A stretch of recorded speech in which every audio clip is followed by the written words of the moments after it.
Hello friends, how are you? Welcome in this channel. Students, आपण motion in a plain ह्या चॅप्टरला सुरुवात केलेली आहे. ह्या चॅप्टरचा थोडाफार भाग आपण बघितलेला देखील आहे.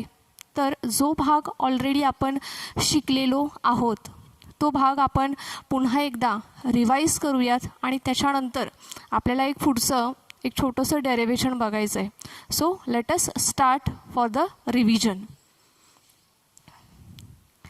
स्टुडंट्स, आपण सुरुवातीला ह्या चॅप्टरमध्ये circular motion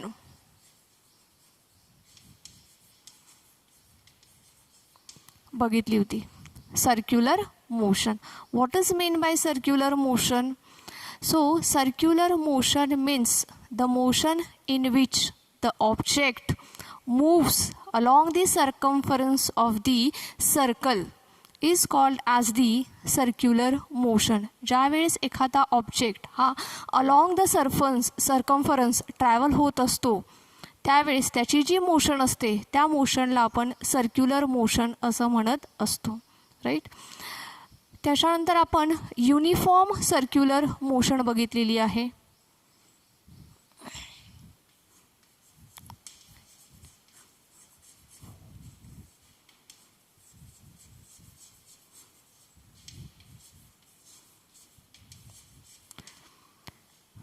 Now, uniform circular motion means the motion of the object along the circumference of the circle with a constant linear speed is called as the uniform circular motion. The motion of the object along the circumference of the circle with a constant linear speed is called as the uniform circular motion, right? त्याच्यानंतर आपण बघितलं होतं periodic motion.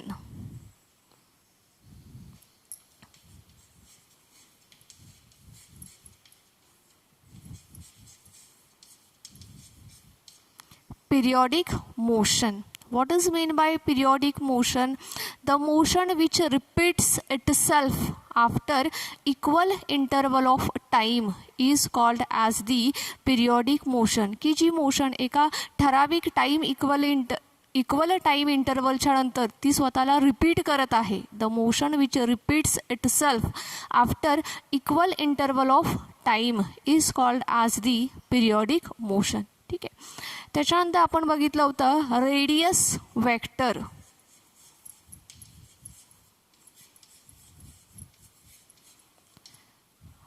Radius vector means a vector drawn from the center of the circle up to the position of the particle is called as the radius vector. असा vector की जो आपण कुठून draw करत आहोत तर at the centre of the circle पासून towards the position of the particle, ज्या ठिकाणी पार्टिकल आहे तिथपर्यंत जो आपण रेडियस ड्रॉ करत आहोत तो जो वेक्टर आहे that is called as the radius vector. Okay. त्याच्यानंतर आपण बघितलं होतं अँग्युलर डिस्प्लेसमेंट.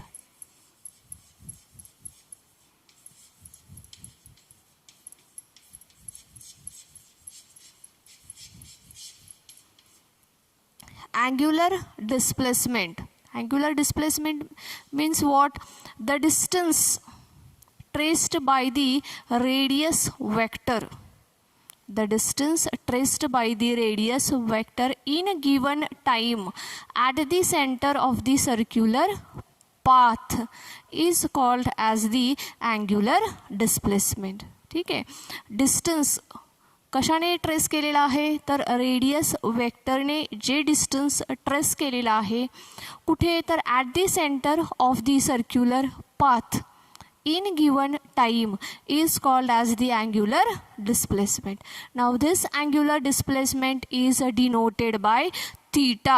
हे कशाने आपण डिनोट करतो तर थीटाने डिनोट करतो, राईट. ह्याच्यानंतर आठवतंय का तुम्ही काय बघितलेलं?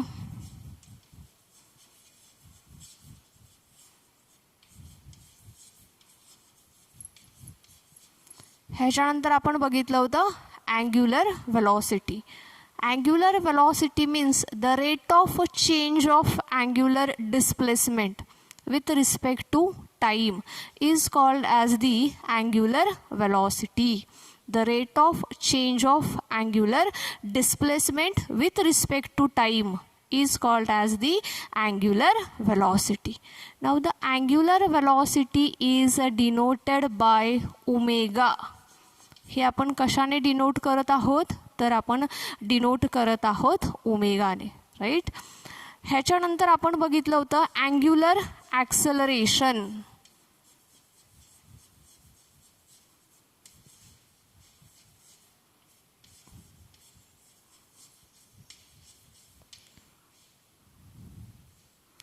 Angular acceleration. Now angular acceleration means the rate of change of angular velocity with respect to time.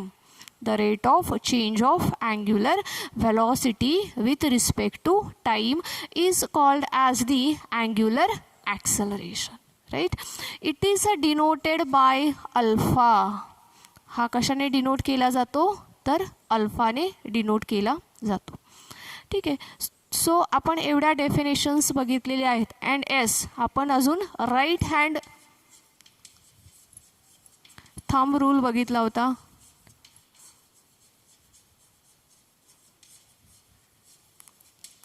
Right hand thumb rule.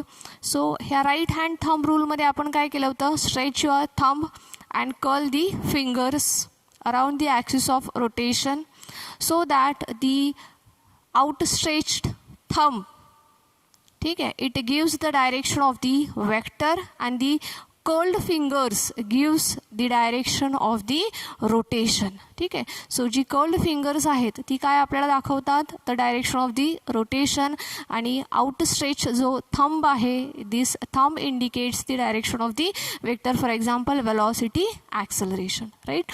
So एवढ्या टर्म्स आपण ऑलरेडी पाठच्या भागामध्ये बघितलेल्या आहेत.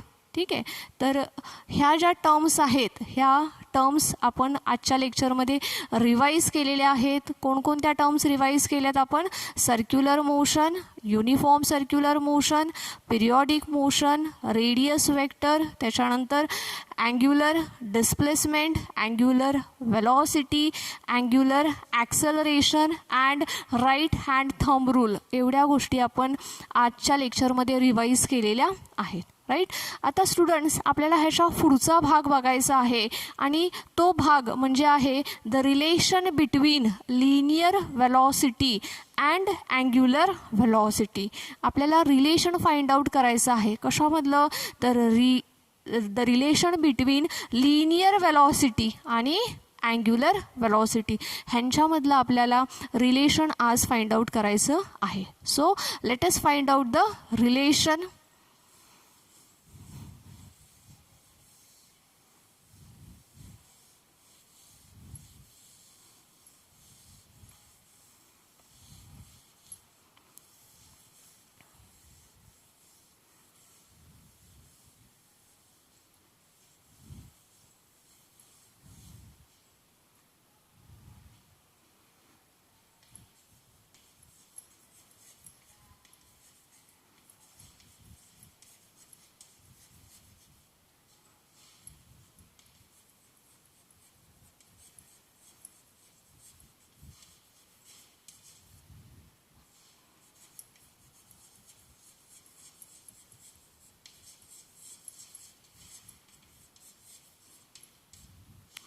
The relation between linear velocity and angular velocity हे relation आपल्याला find out करायचं आहे.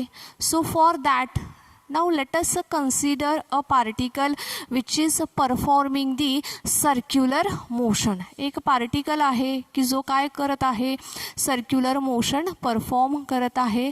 So let us draw the circular path. ठीक आहे. पार्टिकल इथे आहे, सर्क्युलर मोशनमध्ये तो मूव्ह होत आहे. Now initially the particle will be at a A. सुरुवातीला तो ए ह्या पोझिशनला आहे. सो आपण त्याचा रेडियस वेक्टर ड्रॉ करूयात. ठीक आहे. After time delta delta t ह्या वेळेच्या नंतर तो पार्टिकल कुठे असेल, तर the particle will be at the position B. ठीक आहे. रेडियस वेक्टर आहे ओ ए आणि O B. So in time delta t the radius vector O A traced the distance delta s. हा जो डिस्टन्स आहे, हा जे डिस्टन्स आहे हे काय आहे, तर delta S that is arc length आहे. सो ॲट दी सेंटर इथे काय असणार आहे, डेल्टा थीटा असणार आहे.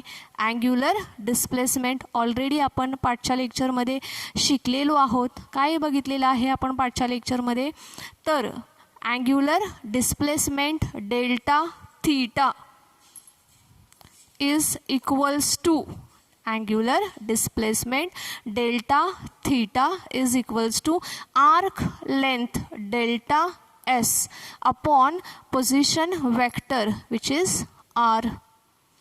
Okay, delta s upon r give equation number 1. Okay. So आपण काय मिळालेलं आहे आपल्याला आता, angular displacement delta theta is equals to delta S upon R. हे काय मिळालेलं आहे आपल्याला, अँग्युलर डिस्प्लेसमेंट मिळालेलं आहे. ठीक आहे. नाव आपण बघितलेलं आहे ही युनिफॉर्म सर्क्युलर मोशन आहे.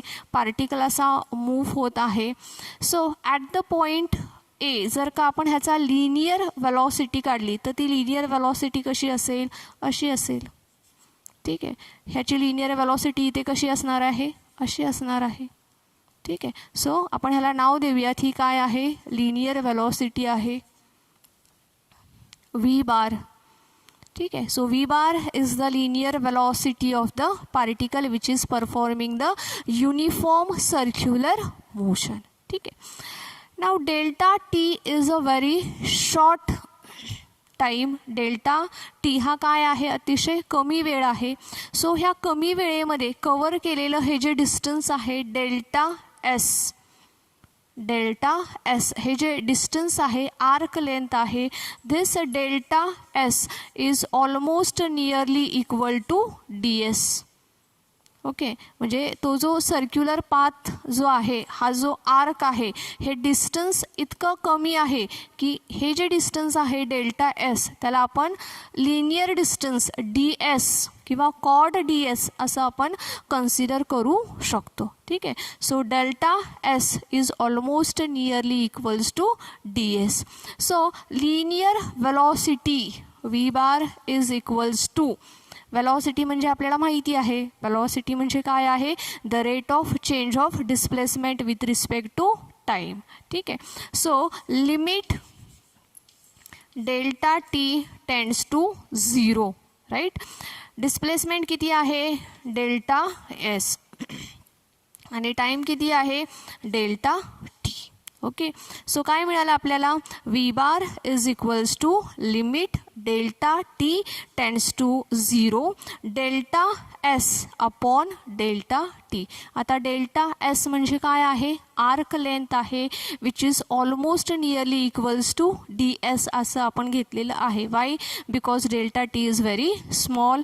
मग ह्या कमी वेळामध्ये जे डिस्टन्स ट्रेस केलेलं आहे डेल्टा एस ते देखील कसं असेल, लहान असेल. आणि ते लहान डिस्टन्स कशा एवढं असेल, तर डी एस एवढं असेल असं आपण कन्सिडर केलेलं आहे. Right. Now give this as a equation number 2. Now from equation 1 delta S is equals to काय मिळेल आपल्याला, R into delta theta. So right, from equation 1 what we get, तर delta S is equals to R into delta theta give equation number 3. आणि त्याला आपण काय देऊयात, equation number 3 असं देऊयात. ठीक आहे. So delta S is equals to R into delta theta, right. Delta S is equals to R into delta theta, right. So आता ह्या इक्वेशनमध्ये इक्वेशन नंबर 2 मध्ये आपण काय करणार आहोत, इक्वेशन नंबर 3 ची व्हॅल्यू पुट करणार आहोत. सो इक्वेशन 2 बिकम्स, मग इक्वेशन 2 काय होईल, V bar is equals to limit delta T tends to 0, delta एसच्या ऐवजी आपण काय लिहिणार आहोत, R into delta theta upon delta T असं आपण लिहिणार आहोत. ठीक आहे. सो काय व्हॅल्यू मिळाली आपल्याला, V bar is equals to limit delta T tends to 0, R into delta theta upon delta T अशी आपल्याला व्हॅल्यू मिळालेली आहे. राईट. सो आता आर हा काय आहे, कॉन्स्टंट आहे. सो त्याला आपण बाहेर घेऊयात. So R into limit delta T tends to 0 that is delta theta upon delta T. Okay. So R into limit delta T tends to 0 delta theta upon delta T. Now delta theta upon delta T म्हणजे काय झालं बरं, yes it is angular displacement upon time. आणि आपण already शिकलेलो आहोत, काय शिकलेलो आहोत आपण, अँग्युलर वेलॉसिटी म्हणजे काय आहे, the rate of change of angular displacement with respect to time. हे आपण ऑलरेडी शिकलेलो आहोत. So delta theta upon delta T म्हणजे काय आहे, अँग्युलर वेलॉसिटी. आणि ती आपण कशाने दाखवतो बरं, तर ती आपण ओमेगाने दाखवतो. So V is equals to R into हे काय आहे, ओमेगा. इथं रिझनिंग आपल्याला करायचं आहे. काय लिहिणार आहोत आपण, limit delta T tends to 0 into delta theta upon delta T is equals to काय आहे, ओमेगा. ओके. हे काय आहे, ओमेगा आहे. सो आपल्याला काय मिळालेलं आहे, मग V is equals to R omega असं रिलेशन मिळालेलं आहे. ठीक आहे. सो व्ही म्हणजे काय आहे, लिनियर वेलॉसिटी आहे आणि ओमेगा म्हणजे काय आहे, अँग्युलर वेलॉसिटी आहे. So this is the relation between linear velocity and angular velocity.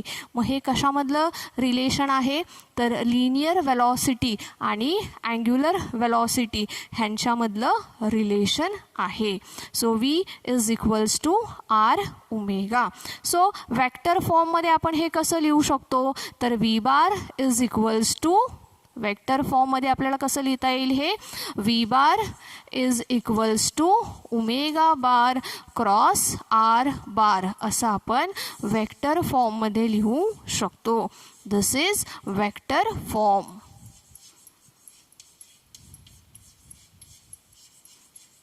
Okay. This is vector form. So this is the relation between linear velocity and angular velocity. Right? Now let us revise what we have learned today. ठीक आहे. आपण बघूयात आज आपण काय शिकलेलो आहोत ते. This is the relation between linear velocity and angular velocity. आपण सुरुवातीला काय काढलेलं आहे, तर आपण सुरुवातीला अँग्युलर डिस्प्लेसमेंट फाइंड आउट केलेलं आहे. Delta theta is equals to delta S upon R. Delta S means it is arc length upon radius. So delta s upon r, right? So delta theta is equals to delta s upon r. Now delta t is a very short time, छोटा वेळ आहे हा. So ह्याने cover केलेलं जे distance असेल ह्या वेळेमध्ये ते delta S which is almost nearly equals to D S असं आपण घेतलेलं आहे. ह्याच्यानंतर आपण लिनियर वेलॉसिटी फाइंड आउट केलेली आहे. वेलॉसिटी इज इक्वल्स टू काय आहे, the rate of change of displacement with respect to time. So इथे आपण घेतलेलं आहे बघा, limit delta T tends to 0 delta S upon delta T. आता हा डेल्टा एस काय आहे, almost nearly equals to D S एवढा आहे. ठीक आहे. सो ही झालेली आहे वेलॉसिटी. त्याच्यानंतर फ्रॉम द इक्वेशन 1 आपण डेल्टा एसची व्हॅल्यू फाइंड आउट केलेली आहे. किती व्हॅल्यू मिळाली आपल्याला डेल्टा एसची, तर आर इंटू डेल्टा थीटा, आणि त्याला आपण इक्वेशन नंबर दिलेला आहे 3. So delta S is equals to मिळालेला आहे आपल्याला आर इंटू डेल्टा थीटा. ठीक आहे. आता डेल्टा एसची ही जी व्हॅल्यू आहे ही व्हॅल्यू आपल्याला इक्वेशन नंबर 2 मध्ये पुटअप करायची आहे. सो इक्वेशन 2 मध्ये ती आपण व्हॅल्यू पुट केलेली आहे. सो आपल्याला काय मिळतंय, V bar is equals to limit delta T tends to 0 R into delta theta upon delta T. आपण डेल्टा एसची व्हॅल्यू त्याच्यामध्ये पुट केलेली आहे. राईट. ह्याच्यानंतर पुढच्या स्टेपला आपण काय केलेलं आहे, हा जो आर आहे हा आर कॉन्स्टंट आहे आणि त्यामुळे त्या आरला आपण काय केलेलं आहे, बाहेर घेतलेलं आहे. Limit delta T tends to 0 is equals to delta theta upon delta T. Now delta theta means it is the angular displacement. So the rate of change of angular displacement with respect to time is called as the angular velocity. आणि मग आपल्याला काय मिळत आहे, angular velocity म्हणजे काय आहे, omega. Okay. So ओमेगाची व्हॅल्यू आपण इक्वेशनमध्ये लिहिलेली आहे. So V is equals to R into omega. आता हेच इक्वेशन जर का आपल्याला वेक्टर फॉर्ममध्ये जर का लिहायचं असेल तर आपण ते कसं लिहू शकतो, तर आपण वेक्टर फॉर्ममध्ये लिहू शकतो V bar is equals to omega bar cross R bar. This is the vector form. So अशा पद्धतीने आज आपण लिनियर वेलॉसिटी आणि अँग्युलर वेलॉसिटी ह्यांच्यामधलं रिलेशन बघितलेलं आहे. आज आपण इथंच थांबूयात. ह्याच्या पुढचा जो भाग असेल तो भाग आपण आपल्या पुढच्या व्हिडिओमध्ये बघणार आहोत. तुम्ही आज ह्या एक्सप्रेशनची प्रॅक्टिस करायची, सर्वांनी लिहून बघायचं आहे. ह्याच्या पुढचा भाग आपण उद्याच्या लेक्चरमध्ये बघणार आहोत. Thank you students. Have a nice day.